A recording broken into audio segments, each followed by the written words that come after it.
Priya Sindhukar. I am a team lead where I lead mobile apps in my company. Today, me and my partner Dhananjay, we will be talking about KMP and KTOR and how we use generative AI to build a app, book recommendations app. So we will walk you through all the technologies that we use to build this app. The app is available for use and it is also open source on GitHub. I'll be talking about that later on. So let's start. So before we jump into the technicalities, I'll just walk you through the agenda that we'll be following throughout the talk. So first of all, we will be talking about the idea behind Bookmatch. This product we have very dearly called Bookmatch because being an avid reader, I know how important it is to get recommendations about books that you might enjoy and you might love. So I'll be talking about the idea which triggered us to go for this app. Then we will be talking about the technologies that we use to build the app. So one of the main technology that we have used is Kotlin multi-platform, where we shared some of the code and where we kept some of the code as native because who all are native developers here, by the way? Native Android developers? Good to see. Who are native iOS developers? Areva, thank you for coming to a Google event. And it's good to know that you are converting people, right? Okay. And who all have experience with KMP? Wow. Very good. And who all are Flutter lovers? Okay, next session में आना, पवन एक amazing talk देने वाला है. No, just kidding. This talk is for you as well. So we will be talking about Kotlin multi-platform, how we shared the logic for building this app using KMP. Then we will be talking about AI. अभी बहुत AI चल रहा है, तो उसको भी include करना ही पड़ेगा हमको. Otherwise we would not have been here without AI. So yeah, we will be talking about the generative AI that we used to build this app, how it gets the recommendations on for the readers, for the users. Then we will be talking about a very niche concept, that is KTOR. How many of you know KTOR? Good. And how many of you have used KTOR? Wow, that's nice. Good to see people are using it. So yeah, we'll be talking about KTOR, which is a backend service provider basically written in Kotlin, and how we can build apps using that as well, backend apps using Kotlin. So it is a very interesting topic. Then of course we are here to answer your questions regarding how we used it, what are the technologies, how further you can use the technologies to build apps that are like us. So that is it. How many of you are avid book readers? Like book के बिना जाते ही नहीं हो किधर? Only 1%, 2%. बस. Okay. So I am an avid reader. So when this idea came up to our team, I was the very first person to jump at the chance of building this because it's very close to our heart, my heart. Bookmatch is an app which gives book recommendations to the users based on their personalized choices, based on their likes, their dislikes and all that. I'll come to the parameters, I'll fine-tune the parameters which we use to get the recommendations in the next slides. But the basic idea was to get book recommendations ready for your users that are personalized for your users. So that was the idea that stuck with us for a long time, and since the advent of generative AI, we decided to take a hit on it and build an app which is successfully now built and on GitHub, open source on GitHub. So this is how the app is, like to collect user recommendations. Maybe you guys, the two hardcore readers, maybe know what is Goodreads, right? So yeah, this is similar to that. The app is similar to that. It basically gets recommendations for the users based on the genres that they decide. Like if I am a Harry Potter fan, so I select fantasy. So it will give me all sorts of recommendations like Lord of the Rings and Narnia and what was that? Susan Hopkins का कौन सा था? Yeah, those kind of books. So the book recommendations I will get on the home page, and then the user has the ability to give it a thumbs up or a thumbs down.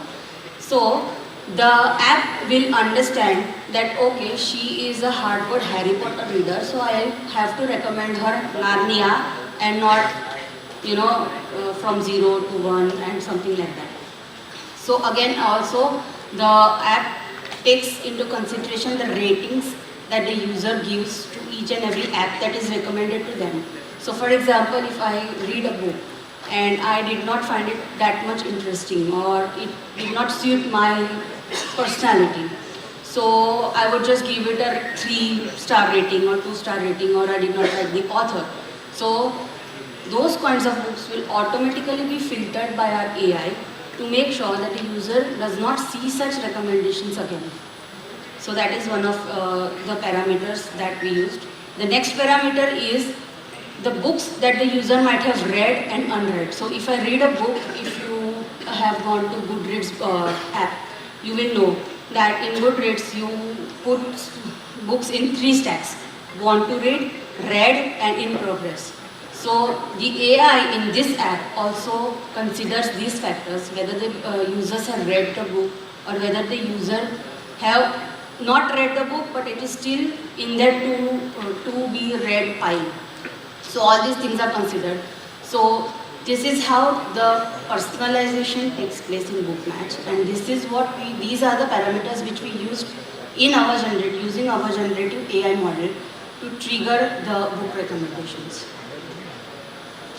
So idea तक तो ठीक है, but being developers we know that अभी how many of you are senior developers here?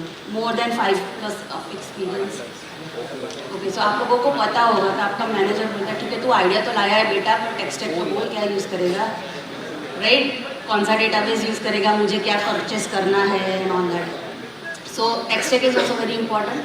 So the tech stack that we use for this app, first of all, KMP. Flutter developers might ask me KMP ही क्यों? So we wanted to share our code. We wanted to build this app in a very quick manner. We wanted to get this app out soon, and for that there were 2 options for us. Like cross-platform है तो of course first name Flutter ही आता है दिमाग में.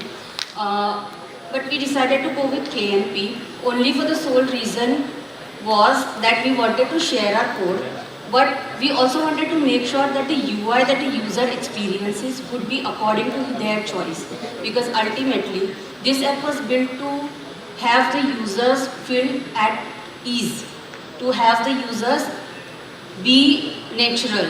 So for that we kept the UI native, and to keep the UI native it was important that we go with KMP. So that is the reason why we went with KMP. Like how many of you are iPhone developers? And how many of you amongst this like material design in your iPhone apps? Only a few, right? So you get my point. So if you are an iPhone developer, you would want to see Kubernetes components and not the material components. So that is the reason why we chose KMP. The next option was, if we are using KMP, then what kind of IDE would I prefer to use? How many of you have heard of Fleet? Good. So you know that Fleet is built exclusively to support KMP apps. Now the edge, you can also use Android Studio to build KMP apps.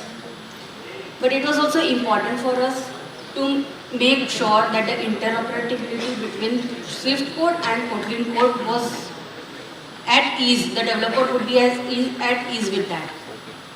So that is the reason why we chose Fleet, where if you go to Fleet and start the smart mode, it will not only allow you to jump between the Kotlin code to Swift code, but also it would make debugging easier for you. And it would also mean that you can navigate easily throughout your app, between the shared code, between the iOS code, between the native code, Android code.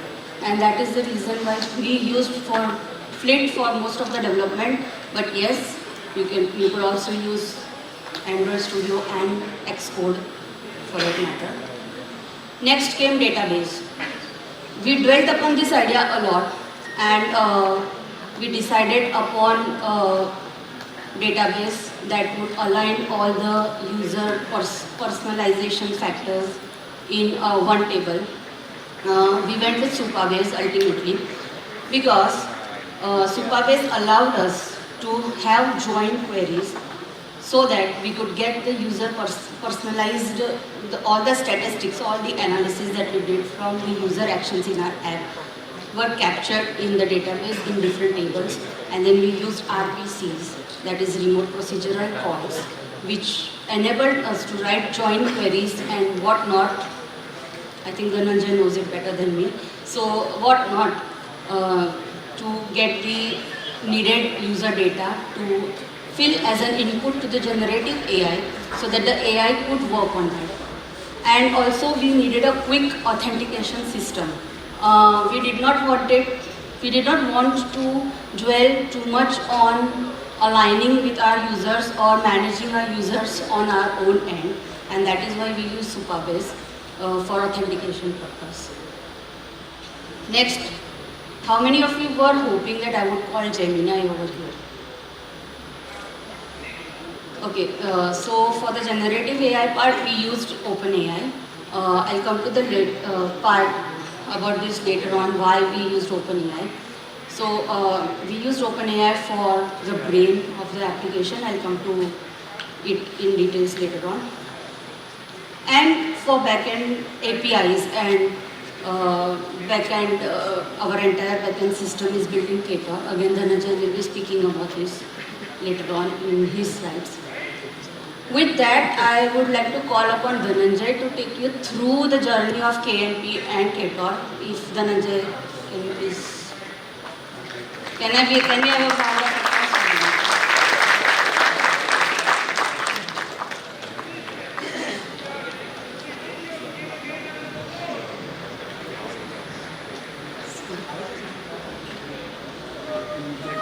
So, those of you who have missed my introduction, I am Dhananjay. Priya has been talking about. I am an Android developer at Known Dolly. So, I will be talking about Kotlin multi-platform. So, I have seen some of you might know Kotlin multi-platform here. So, I will give the basic introduction and I will dwell into details too for those of you who don't know. So, what is Kotlin multi-platform? Multi-platform means basically sharing a common code. So you may ask what we will be sharing. We will be sharing a code written in Kotlin, which will be built and deployed on different targets. You can deploy it on iOS, Android, desktop, and web too. So that is the basic definition.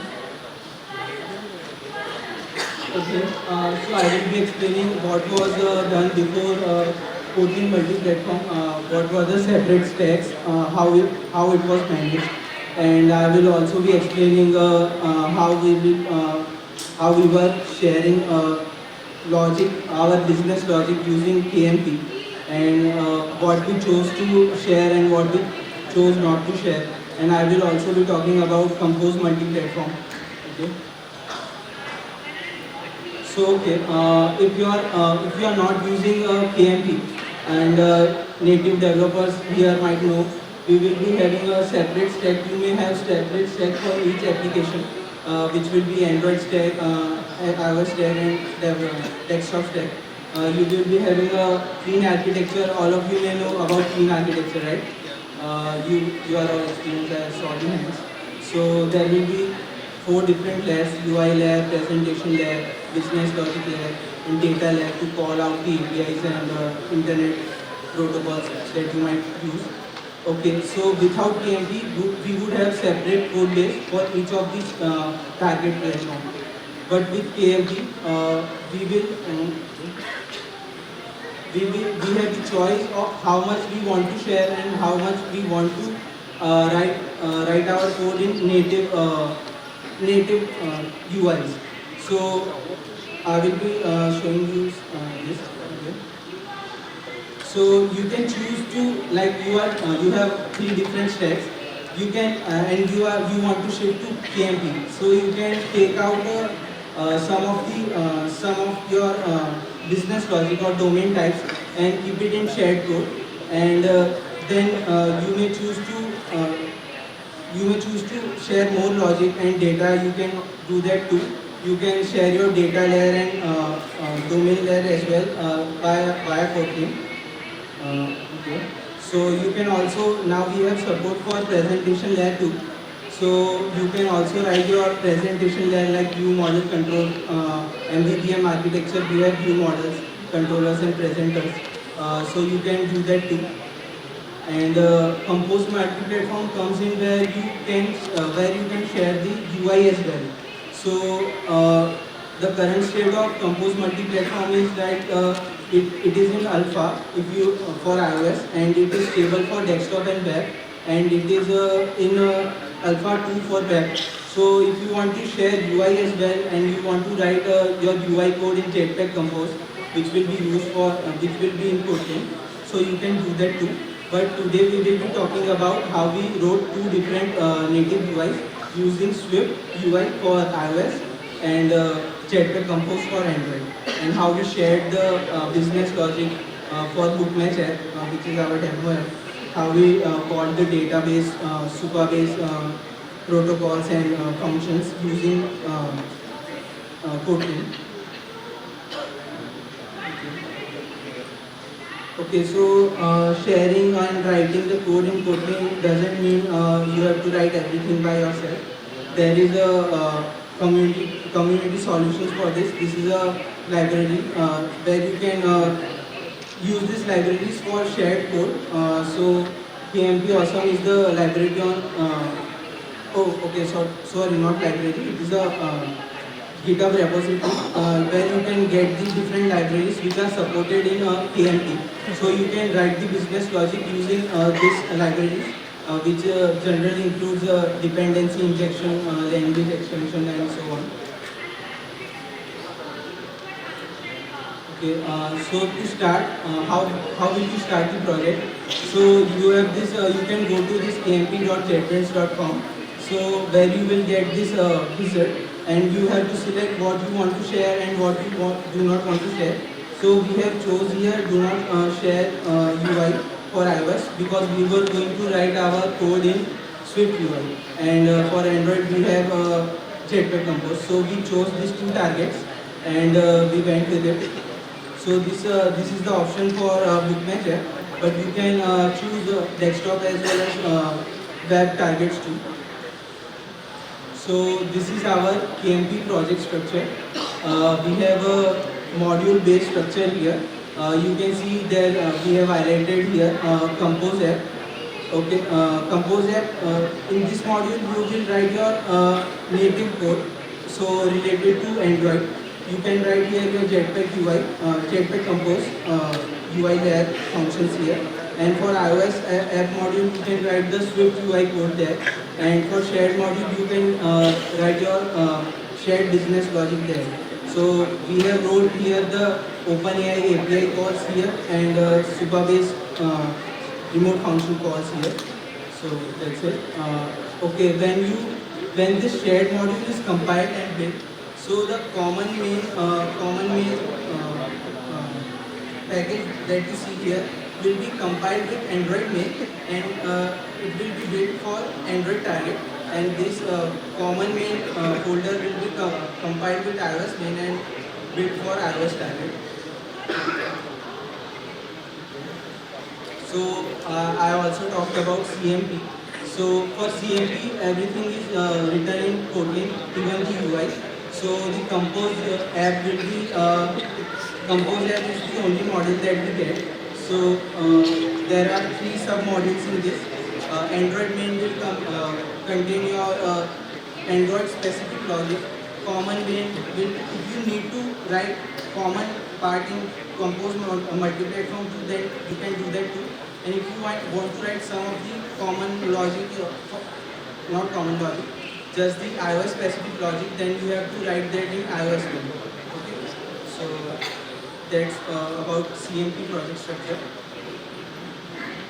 So okay, as an Android developers, you may know about Gradle build system, or um, yes, for iOS there is a framework and Swift package manager, and there is a Cocoa Pod. So this is a KMP is like good for Android developers. They have familiar structure, like they have Android developers can adapt it earlier because there is a less learning curve. So we have Gradle file here to add our libraries. So you can see here on the left for Android we have source set mentioned here in the Kotlin subset, Kotlin that you can see, in which there is common dependencies. You can mention whatever libraries you want to include. Like for Android there is by default material and foundation libraries, and on the right you can see specific libraries that you want to use in iOS. So you can see how I have configured the iOS framework in Kotlin KMP. We need to use this export framework, which is the first line or maybe the second line.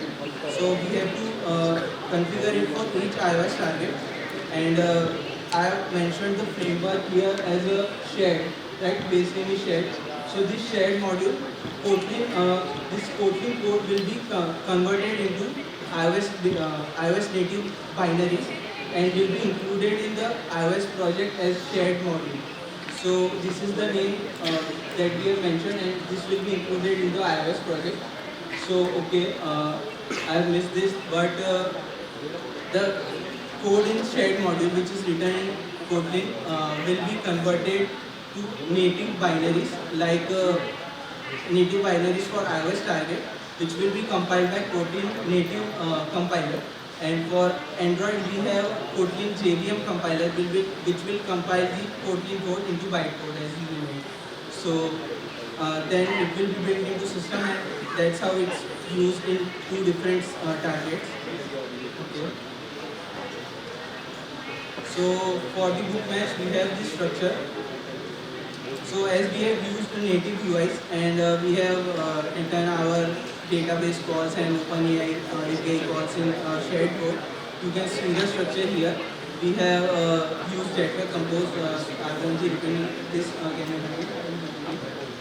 because you can see here we have written this all the UI screens in like splash screen, login screen, home screen, and detail screen. And for iOS we have used Swift UI. So there is we need to write this code again because we want that native UI field. So this is the only part that you have to decide what you want in native less and what you want in shared screen, which screens you want shared and which you want in native. Like we had talked about, you don't want some material components in your iOS apps, and so on for iOS components in Android apps. So you can decide here what you want in material specific and what you want iOS specific, like Cupertino objects. And shared code has the remote data source and supervised module, which will explain later on. Okay, so as we write the shared code in Kotlin, so we have called this code in Swift. So we will talk about Kotlin Swift interop.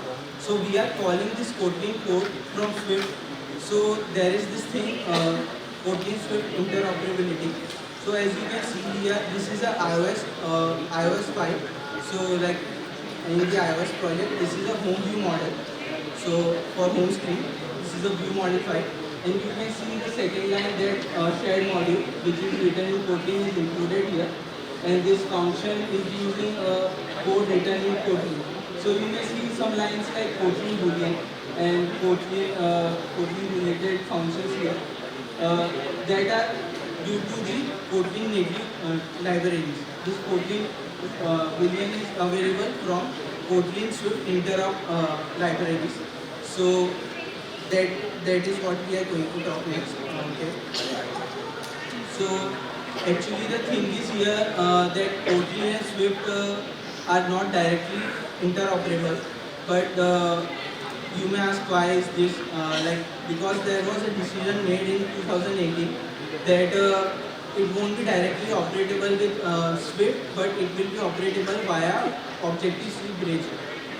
So this decision was made due to as Swift was adapting to maturity that time, and also they wanted them to be used in all iOS projects. So Kotlin is not directly currently interoperable with Swift, but it is interoperable with Objective-C bridge. Okay, so they are the KMP team is also working in this right now. They are trying to make this directly interoperable with Swift. So you can call the Kotlin modules and Kotlin functions directly from Swift code without any problem. The problem is that right now that some of the Kotlin features works as expected, like normal classes and functions, and some works with a little workaround, like there are complex Kotlin features like sealed classes, sealed interfaces, and reinvite functions. Then some work with better community solutions like Kotlin flow is there, suspended functions are there. They are not directly usable in Swift because it's currently they are working on this. So they have provided this community solutions on that GitHub repo that I mentioned earlier on Kotlin interoperability. So, and some of the functions doesn't work optimally right now, like data classes and so on. You can check that on GitHub repo. Okay, but the thing is that what currently works outweighs what doesn't work. So the problem I faced in like in our demo book match was this like we were calling add book recommendations in our database. So we were using Superbase client. So we have written this in shared module, and we were simply returning the result in list. So everyone who is a native Android developer may know built-in result class, which is a wrapper class for the result. So I wrote this code in Kotlin before, then I discovered the Kotlin interoperability issue. This was not directly usable in Swift. So because result class wasn't available in Swift, so there was a conversion issue by native compiler. So what we did is we did a little workaround. We used nullability. So we removed the result wrapper and used the nullability directly. So if we got the result, we were returning the list, and if we weren't getting the result, we were returning null option. So Superbase, as we talked about, why we chose this is because it is first of all KMP compatible, and it gives us the power of Postgres, which is a relational database. It has features like RPC, which help us to write directly the remote procedure calls directly at server side to add the bulk books in one function only. And similar functions were used to write this book measure. And also we were able to use the Superbase authentication, which made as every app has login screen these days, so it was used for authentication as well. So next I will be handing to Priya for more on LLM. Okay. So, अभी धनंजय भी आने वाला है, so don't worry. Okay. So, we talked about KMP, how we build the client.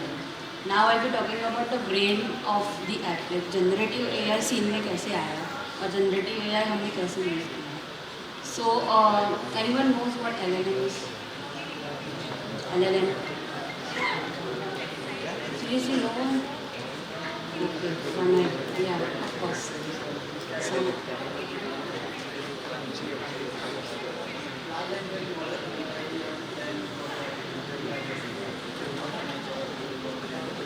yes, exactly. So it's a large language model. So LLMs basically are trained with millions and millions of data over time, and then those LLMs are used to give us output as text or image or video or audio as per what we request them to do. So I'll be talking about that. So, built upon which LLM should we use to do that? We did a lot of experiments with Gemini, Claude and whatnot, and we found that अगर ये app बनाना है तो सबसे integral part क्या होगा? आप सबने app देखा, हमने डिस्प्ले किया. So what is the integral part to capture users attention? So वो किसने नोटिस किया क्या हो सकता है जो अगर मिसिंग होता तो यूज़र अटेंशन एकदम से डिक्रीज हो जाता? Anyone? Book recommendations, is anything else? Sorry? आवाज़ नहीं आ रहा है. Cover page, exactly. So what other models missed was they did not give us the ISBN number. So ISBN number basically for each book gives you the ability to get the image for that particular book. अगर image ही नहीं है तो I don't think मेरे users मेरे app पे टिकते. So that was a very big letdown for us while experimenting with the other LLMs. Then we also needed a structured output to get all the information that we need from the LLM to be displayed or to be shown to the users and to build up our database on. So अगर ये सब parameters नहीं होते जैसे कि author है, genre है, book cover है, डिस्क्रिप्शन है, गुडरीड्स का लिंक है, अमेज़ॉन का लिंक है, अगर ये सब चीज़ें हमको ना मिलती तो हमारा डेटाबेस नहीं बनता. अगर डेटाबेस नहीं बनता तो we won't have anything to give to the Gen AI to give us back its own results. So that is why we ultimately chose OpenAI's GPT-4o Mini. 4o and Mini was a huge success in terms of our experiments, and it gave us exactly what we needed. It gave us a large context window which allowed us to pass a lot of instructions to the Gen AI. See, I am a married woman, I have a child, so definitely मेरे side से instructions ज़्यादा ही आने वाले हैं. So that is why I needed a large context window, and GPT gave me that. Then it also gave me better accuracy. Like the accuracy that we got from this was tremendous. It also gave us a structured output, which was not there with Gemini earlier, which is now there available with Gemini. But at that time when we started off, it was not there. So structured output is basically a JSON format which you send to the LLM to get you the result in exactly that format. So I'll be talking about that later on again. But that is the reason why our brain is GPT-4o Mini by OpenAI. With having the thought of using Gen AI, not only do you need to understand the LLM, understand the capabilities of the LLM, but also understand how you instruct the LLM. Prompt engineering का किसने सुना है इधर? How many of you follow prompt engineering, right? So you guys know. Prompt engineering is the structured way in which you give instructions to your Gen AI so that it can give you exactly what you need and not something else or not something extra or not something less. And that is where prompt engineering comes into picture, and it became an integral part when we started to analyze the kind of book recommendations that we got, and we understood that in order to personalize our app, it was very important for us to follow prompt engineering to the point so that no user would feel that the app is not showing them the expected books. So quickly I'll go through the 4 principles of prompt engineering. We needed a context where we tell the prompt engineer, the LLM, that what exactly we need. We need to clarify it repeatedly that okay, this is what you are supposed to do. इसके अलावा कुछ मत करना भाई, इसके अलावा कुछ मत करना. And then we assign a role to it. So if you might have noticed while you use ChatGPT, you say that okay, you are an Android developer, you are supposed to build a compose UI. ऐसा हम लोग लिखते हैं, so we needed that. And then explicit instructions कि भाई ये ही देना मेरे को, भाई ये ही देना, दूसरा कुछ मत देना. So that is where it came into picture. So I'll be going through the next 4 slides. I'll be going through the exact instructions that we used to build the recommendation, to train the LLM to give us the output, give us the personalized book recommendations according to these instructions. So first and foremost, we assigned a role to that okay, you are the world's biggest librarian and you know all the books in the world and you need to recommend books to your users. Next, we needed to instruct it that if I have given you genres, then you have to follow those genres only. If I am a fiction lover, I should not get non-fiction books as recommendation. So that instructions again you have to clearly pass to the LLM. Next, you needed to give them exact details what you needed. That we needed book name, author name, genre, text, descriptions and ISBN numbers and that's it. इसके अलावा और कुछ कचरा नहीं चाहिए because I am not able to process. I don't have the resources to process the other things. So that, and then you have to clearly mention the examples. If you don't give examples to the LLMs will be lost. And that is where the examples come into picture. That if a user first chooses to have fiction books and then non-fiction books and then historical fiction books, then you should be recommending in that sequence only. That is where examples come into picture while you prompt engineer your instructions to the LLM. Then again, you mention the user preferences because you have to personalize your app according to the user preferences. And to do that, you have to grab the data from the database, send that data to the Gen AI and then ask it to process the response according to the instructions, according to the user likes. And that is where you give the user preferences. Then you also mention that अगर एक या दो genre ही select किया है user ने initially, तो you give more books. If there are a lot of books in the user's bucket, then give less books. So this is how you curate your content according to what your user is already seeing.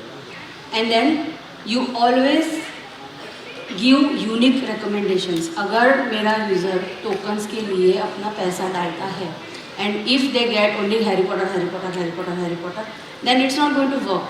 They need to have unique recommendations every time they pull out resources from our end. So that is why it's important to keep unique recommendations. So this is the structured JSON that we passed to LLM to clearly mention. It is a very long JSON, but screen pe itna hi aaya, but you can go through the GitHub repos that we have and you can see the exact JSON format that we used. So here it is a array JSON object, JSON array, JSON object, JSON array, and then the corresponding keys about what data you did. And then finally you will get an actual output like this, that okay, a list of books according to genres, and inside the list of books you have the book name, author name, description, ISBN number, etc.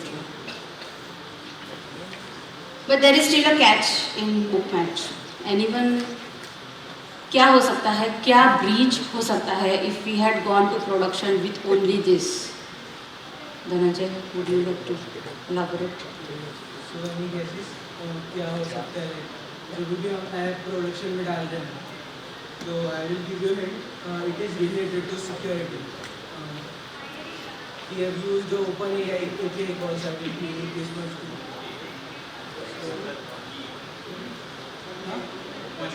Okay, key. That's right. Okay, so हम लोग directly OpenAI की mobile client mode में mention नहीं कर सकते क्योंकि that is a security flaw. So this is a security concern because जितना भी आप try कर लो that can get reverse engineered easily by decompilation. So your app could be put in Android Studio and there is a first option in the file menu to decompile the app, and so it will be converted into classes and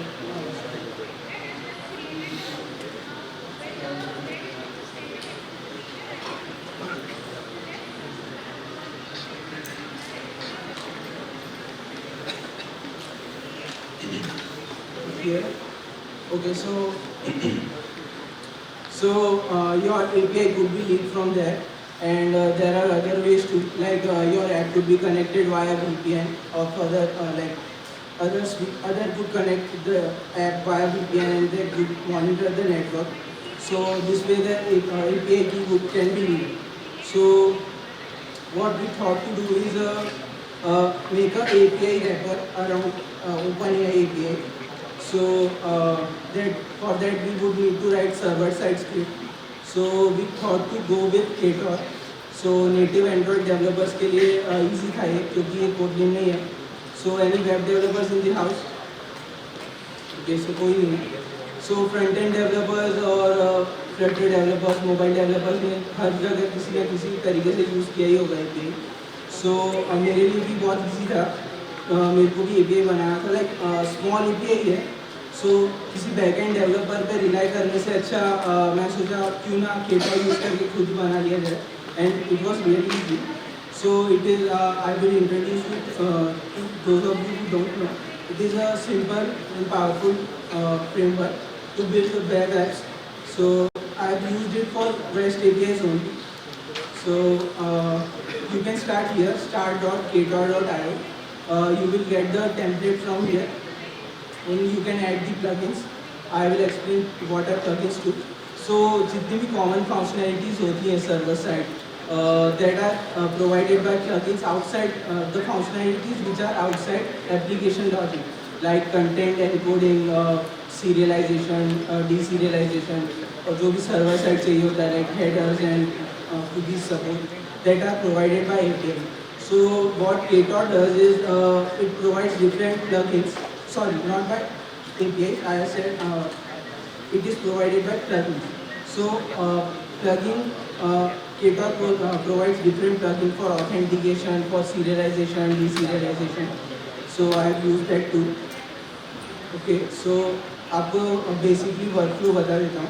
So what we did is the client app, which is Bookmess demo, will send the request at server side. And we will check the rate limit here if it exceeds. So we need to check the rate limit because malicious user could overload the API and use the all. They could easily abuse the API and they could use all the server compute. So we put the rate limit check using a Ktor plugin, and we would return it if the rate limit exceeds. We return the HTTP status code 429, which is too many requests, and then we validate the request. जो भी client side से आ रहा है, जितना भी data आ रहा है client side से, हम उसको validate करेंगे कि proper format में है कि नहीं. और if that invalidates, so we will send them HTTP status code 400, which is bad request, and then we use the authentication. Different methods है server side भी authenticate करने के लिए, like basic authentication, OAuth, JWT token. Because we used Supabase for authentication at client side, so we chose to use that at server side too. So हमने Ktor में Supabase की dependency include की, and we would authorize them using Supabase. And if they are unauthenticated, we would return them HTTP status code 401, which is unauthorized. Then we would, this API is like a gateway, so it is wrapping OpenAI API. So we are calling, after doing this much step, we are calling OpenAI API. Then the server side script would get the OpenAI API response, that then it would pass it and send it as a response with our API, which we have made using Ktor. अगर OpenAI API खुद error response देती है तो वो हम rap करके object में वो भी हम पास कर देते हैं एज रिस्पॉन्स. और अगर सर्वर स्क्रिप्ट में कोई एक्सेप्शन थ्रो होता है तो we directly throw 500, which is internal server error. So ये अलग अलग प्लगइन्स है which Ktor provides, which made this implementation easier. So there is request validation plugin जो वैलिडेट करता है you know, and rate limited का प्लगइन है, so to rate the number of limits. And there is this plugin called status page. अगर आपको पूरे API में common response देना है सारे एरर्स के लिए, तो वो आप इधर डिफाइन कर सकते हैं. And routing like different API routes होंगे, like to handle all the API routes we have to use this routing plugin like slash जो भी स्लैश के बाद आता है हमारी लिंक के server side link K slash के बाद जितने भी राउट्स आते हैं वो हम राउटिंग से हैंडल करेंगे. And content serialisation for serializing and deserializing the objects which we are ready to serialize server side. Okay, so these are the plugins we use. Okay, now I would like to hand over to Priya for concluding. Okay. So these are the links to the open source projects that we have on GitHub. You can take. We also have a couple of blogs that talk about all these things. So if you take a picture, I'll just wrap it up. So go through this. The project was also featured on Android Weekly if you guys are following it, and we already have a lot of forks and stars, but we expect you to go here and send us a PR request about any flaws that this may have. But this is your basic reference links that you can use. And that's it from my end. Thank you so much for being patient, audiences.